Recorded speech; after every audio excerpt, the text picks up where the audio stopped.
Chapter 10 का important topic है interference. Interference का मतलब क्या होता है? when two or more than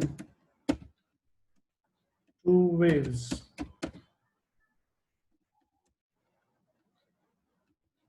superpose at a single particle, then the phenomenon produced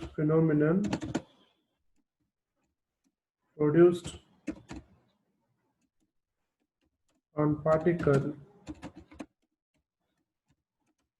is known as interference.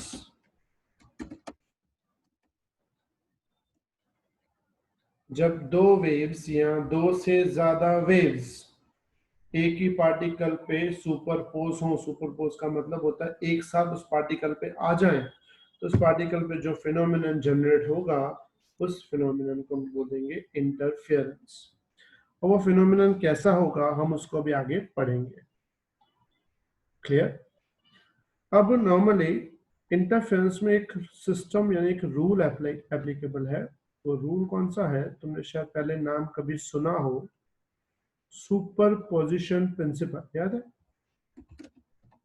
Yes sir. क्या था सुपरपोजिशन प्रिंसिपल? एक से ज्यादा रो उस पे असर पड़ते थे। हाँ बेटा, sir more than one force होता है तो उसका वेक्टर सम करते हैं। Very good. बस फोर्स की जगह यहाँ पे हम डिस्प्लेसमेंट यूज करेंगे वर्ड। सुपरपोजिशन प्रिंसिपल क्या होता है? When more than one wave is superposed on a single particle या on a particle, then total displacement of particle is equal to vector sum of individual displacement vector sum of individual displacement created by each wave. Clear? जब कितने particle हों,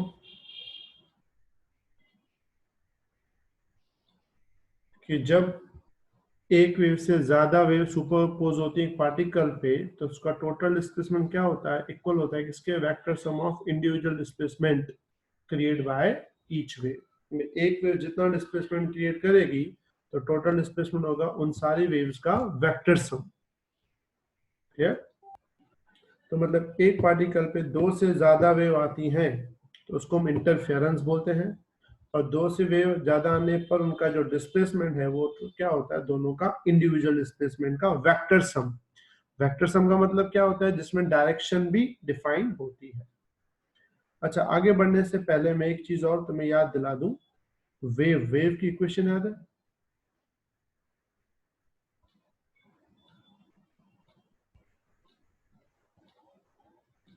ठीक है, यहाँ पे wave की equation को हम इलेक्ट्रिक फील्ड के फॉर्म में दिखाएंगे, क्योंकि हम लोग वेव कौन सी पढ़ रहे हैं? इलेक्ट्रोमैग्नेटिक। तो इलेक्ट्रोमैग्नेटिक में y की जगह हम लिखते हैं E is equal to E sine omega t minus k x.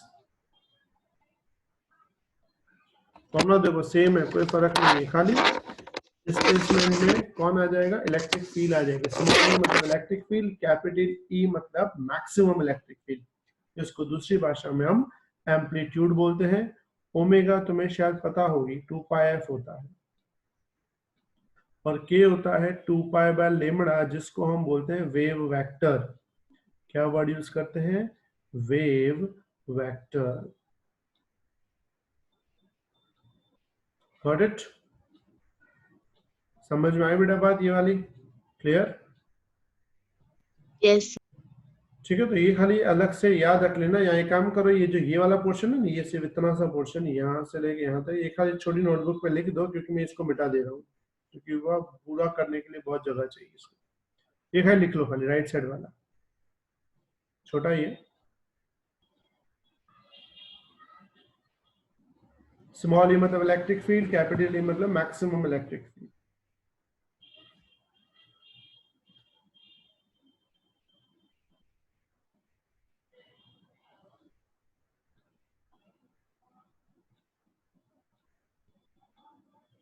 हो गया बेटा? हटा दूं राइट साइड वाला?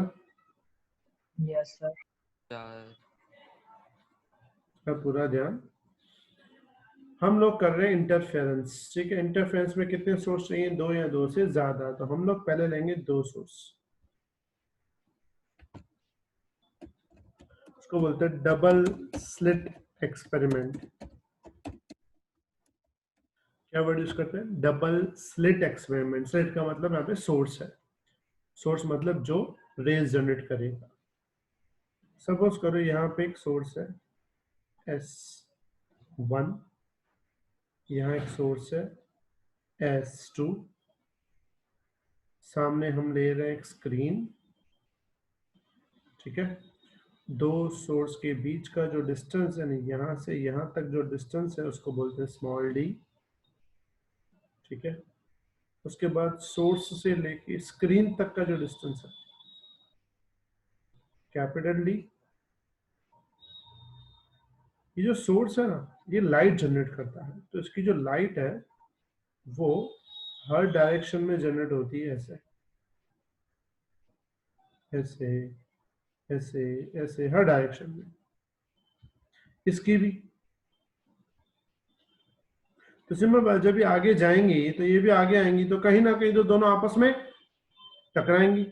उस टकराने को हम बोलते हैं इंटरफेरेंस। क्या वर्ड यूज करते हैं? इंटरफेरेंस। हमें यहाँ पे इंटरफेरेंस करवाना है, तो समझो इंटरफेरेंस के लिए हमने एक रेस की ले ली यहाँ से यहाँ तक, और एक रेस की ले ली। वैसे बहुत सारी रे होंगी और बहुत सारे पॉइंट्स होंगे। मतलब जैसे ये वाला पॉइंट लिया, इस पॉइंट पे इसकी भी रे आएगी, इसकी भी रे आएगी। ऐसे अगर मैं यहाँ पॉइंट लूं तो यहाँ पे भी इसकी भी रे आ सकती है, इसकी भी आ सकती है। यहाँ यहाँ यहाँ हर जगह पे इंटरफेरेंस होगा। तो हम लोग सारे पॉइंट्स नहीं ले रहे, एक ही पॉइंट ले रहे। समझो S1 से यहाँ तक का डिस्टेंस है वो R1 है, और S2 से यहाँ तक का डिस्टेंस कौन सा है? R2। ठीक है, पूरा ध्यान।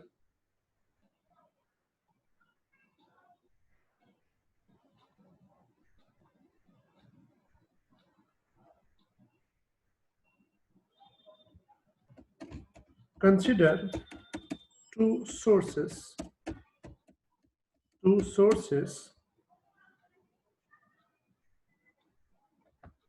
S1 and S2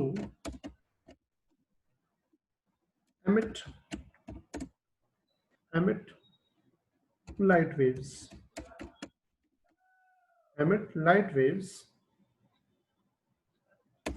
And waves gets superposed on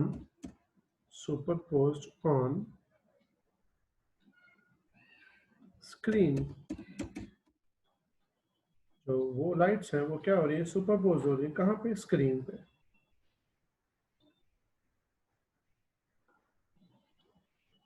समझ में आई बेटा यहाँ तक बात? Everyone clear? Yes sir. The equation of waves,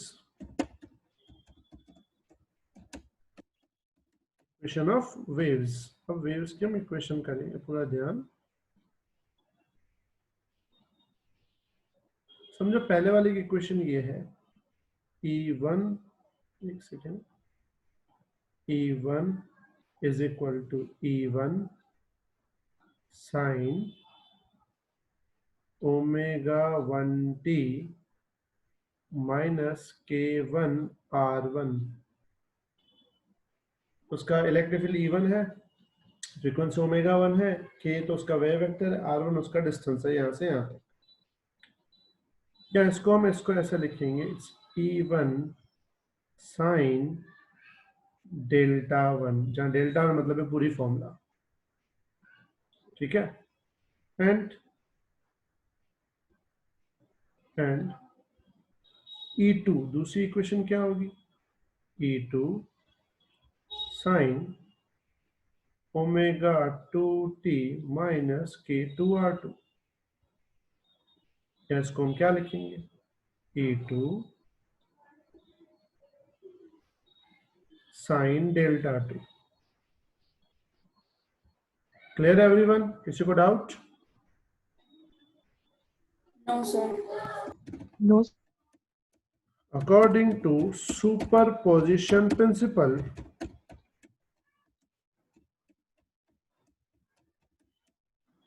at point P, तो P पॉइंट पे होगा दोनों का vector addition, E is equal to E1 plus E2। और तुम्हें पता होगा वेक्टर एडिशन हम ऐसे सॉल्व नहीं करते, उसके लिए हमें चाहिए पैरेललोग्राम या ट्रायंगल मेथड, शायद तुम्हें चैप्टर 4 याद हो तो। Yes, sir. इसमें हम क्या करते हैं, पूरा ध्यान, ये इंपॉर्टेंट है।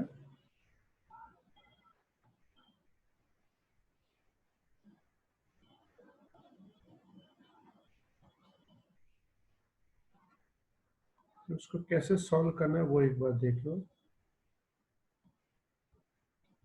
सबसे पहले हम क्या करते हैं, हम लोग E1 को ड्रॉ करते हैं।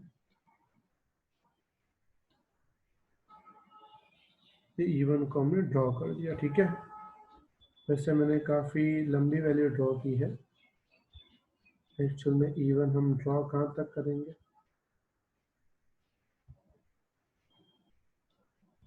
समझो यहाँ तक,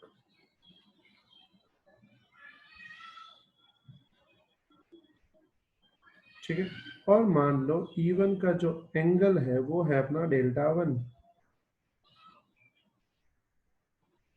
वैल्यू है E1। जहां पे ये खत्म होता है वहीं पे हम बना देते हैं एक्सिस, ये हमने बना ली है एक्सिस,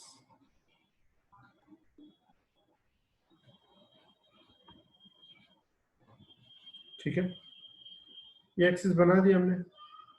अब यहां से हम लोग ड्रॉ करेंगे E2। अब समझो हमने ड्रॉ किया यहां से E2। E2 कितने एंगल पे ड्रॉ करेंगे हम लोग,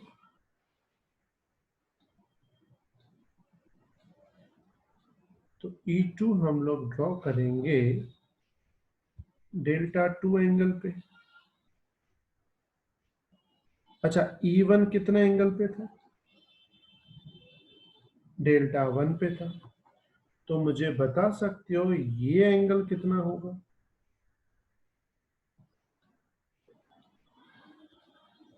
कितना एंगल होगा, डेल्टा 2 देखो पूरा है, यहां से यहां तक डेल्टा 2 है, डेल्टा 2 माइनस डेल्टा 1, तो हम लिखेंगे इसको डेल्टा 2 माइनस डेल्टा 1, मतलब ये जो एंगल हुआ ये दोनों वेक्टर्स के बीच का एंगल हुआ। फिर हम रिजल्टेंट कैसे ड्रॉ करते थे, रिजल्टेंट के लिए हम इस पॉइंट से इस पॉइंट को ड्रॉ कर देते थे, और इसको बोलते रिजल्टेंट, यहाँ रिजल्टेंट लेते E। तो हम E को कैसे लिखते थे, तो हम लिखते थे, याद होगा तुम्हें, E square is equal to E1 square plus E2 square plus 2 E1 E2 cos delta 2 minus delta 1। याद है रिजल्टेंट की formula R is equal to under root A square plus B square plus 2AB cos theta होती थी, याद है सबको बेटा? Yes, sir. But एक सेकेंड, सर एक डाउट है, हाँ बेटा बोलो। सर जो आपने आर वाले फॉर्मूला बोले इसमें हम cos थीटा लेते थे, आपने डेल्टा टू का डिफरेंस क्यों लिया? हम थीटा कौन सा लेते थे? रिजल्टेंट। नहीं, थीटा हम लेते थे दो वेक्टर्स के बीच का, ओके। याद है? तो यहाँ पे दो वेक्टर्स के बीच का डिस्टेंस क्या होगा? Delta two minus delta one, ठीक है। बट इंटेंसिटी, यस तो सर। इंटेंसिटी जो होती है ना आई, वो प्रोपोर्शनल होती है ई के स्क्वायर के, याद है किसी को?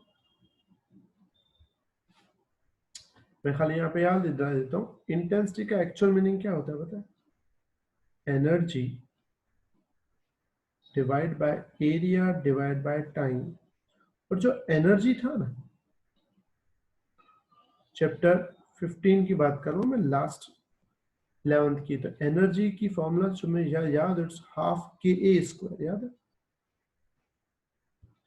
याद थी हाफ के ए स्क्वायर, मतलब एनर्जी एम्पलीट्यूड के स्क्वायर के फॉर्म में है, इंटेंसिटी एनर्जी के प्रोपोर्शनल है, तो हम लिख सकते हैं इंटेंसिटी प्रोपोर्शनल टू एम्पलीट्यूड का स्क्वायर।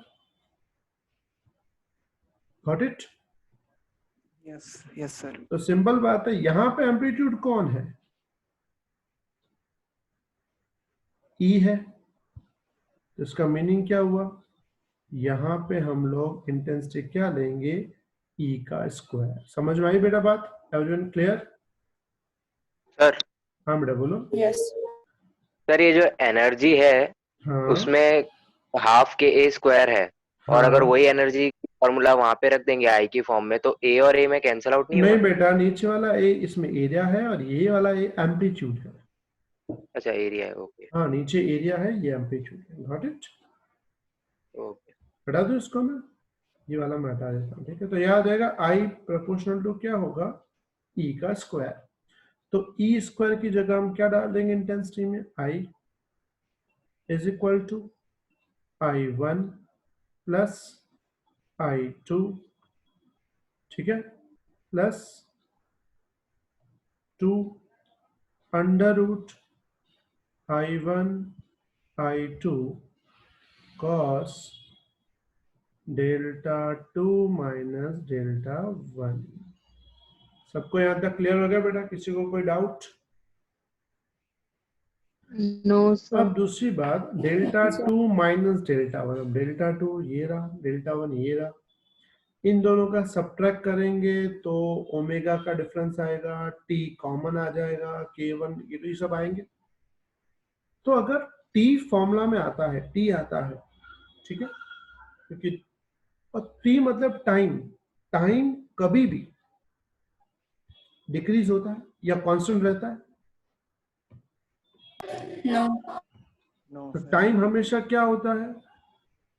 वेरिएबल। हमेशा वेरिएबल होता है, ऑलवेज। सर सब सर यहाँ पे कुछ हो रहा है, मतलब स्क्रीन पे कुछ कोई लाइन वगैरह कर रहा है। हाँ हाँ बेटा, एक सेकेंड।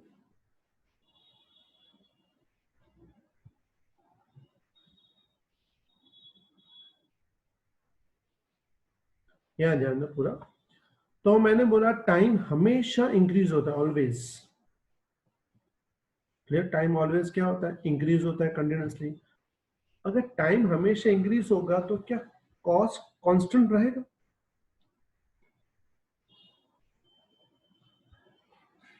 हाँ बेटा, कॉस्ट कांस्टेंट रहेगा कभी भी? No sir. नो। No. तो हम लोग क्या फाइंड करेंगे? हम लोग फाइंड करेंगे एवरेज इंटेंसिटी।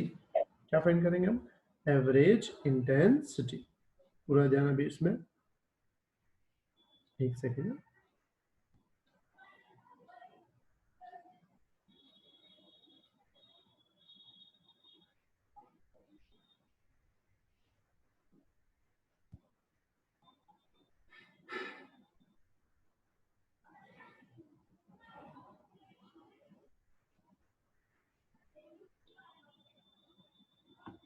तो एवरेज इंटेंसिटी हम निकालने कैसे? तो एवरेज इंटेंसिटी लिखेंगे I equals to I one plus I two plus two under root I1 I2, ये एवरेज रहेगा, खाली कॉस्ट के ऊपर एवरेज लगेगा क्योंकि बाकी सब टर्म्स तो कांस्टेंट है।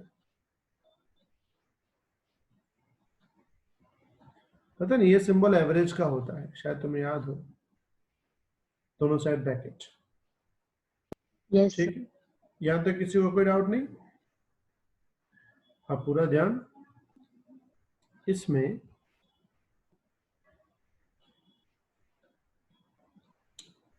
दो टाइप के केस आते हैं।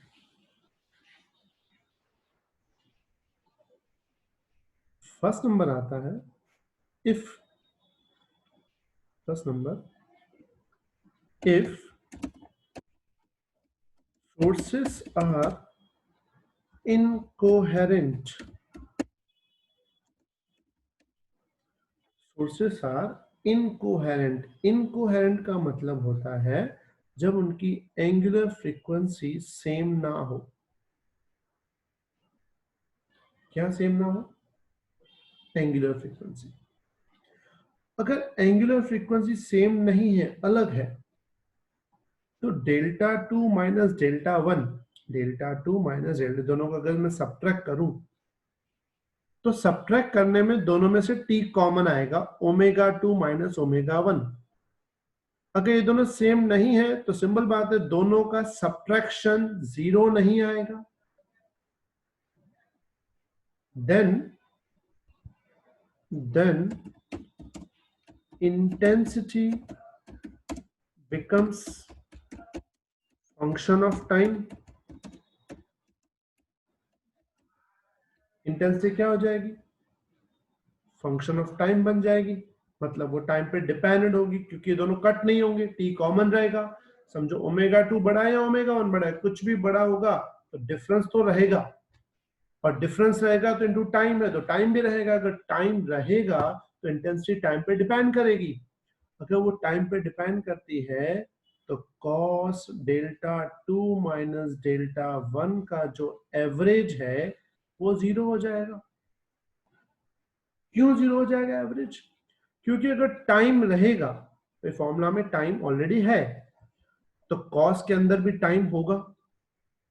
तुम्हें पता होगा टाइम कंटिन्यूसली बढ़ता है, ऑलवेज इंक्रीजिंग। अगर टाइम कंटिन्यूसली बढ़ेगा तो एंगल बढ़ेगा। एंगल कैसे बढ़ेगा? 0 से 90, 90 से 180, 180 से 270, 270 से 360, कंटिन्यूसली इंक्रीजिंग। अगर कंटिन्यूसली अगर टाइम बढ़ता रहेगा कंटिन्यूसली तो कॉस की वैल्यू चारों क्वाड्रेंट में घूमेंगी, और तुम्हें पता है चारों क्वाड्रेंट में से वो दो क्वाड्रेंट में पॉजिटिव होता है, दो क्वाड्रेंट में नेगेटिव होता है। तो जितनी बार वो पॉजिटिव है उतनी बार नेगेटिव है, तो ऐसी चीज का जो एवरेज आएगा वो हमेशा कितना आएगा? 0 आएगा। समझ में आई बेटा बात? Clear everyone? तो याद रखना, अगर omega 1 is equal to does not equal to omega 2 है तो टाइम रहेगा। अगर टाइम रहेगा तो कॉस सारे क्वाड्रेंट घूमेगा। अगर कॉस सारे क्वाड्रेंट घूमता है तो जितनी बार कॉस प्लस होगा उतनी बार कॉस माइनस होगा, जिसकी वजह से कॉस का जो एवरेज है वो 0 हो जाएगा। बात समझ में आई इतनी? किसी को डाउट यहां तक? यस तो इंटेंसिटी आई क्या बन जाएगा?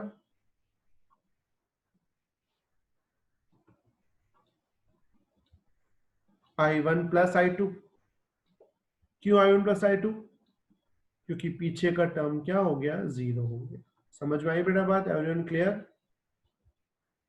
If I1 is equal to I2 is equal to I, समझो दोनों की इंटेंसिटी सेम है, तो I जो है वो क्या मिलेगा तुम्हें? Is equal to 2I dash. मतलब इंटेंसिटी सिंपल में एडिशन हो जाएगी। गॉट इट बेटा? किसी को कोई डाउट इसमें? No, सर एक sir. बार ये वेक्टर वाला डायग्राम एक बार फिर से एक्सप्लेन कर दो ना। हाँ बेटा एक सेकेंड।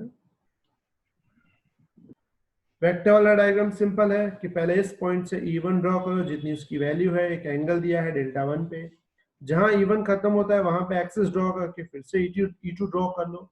मतलब हमने पहले जो ड्रॉ किया वो E1 है, ये यहाँ तक E1 है, फिर यहाँ से ड्रॉ करेंगे E2, फिर दोनों को मिक्स कर देंगे, वो मिलेगा E।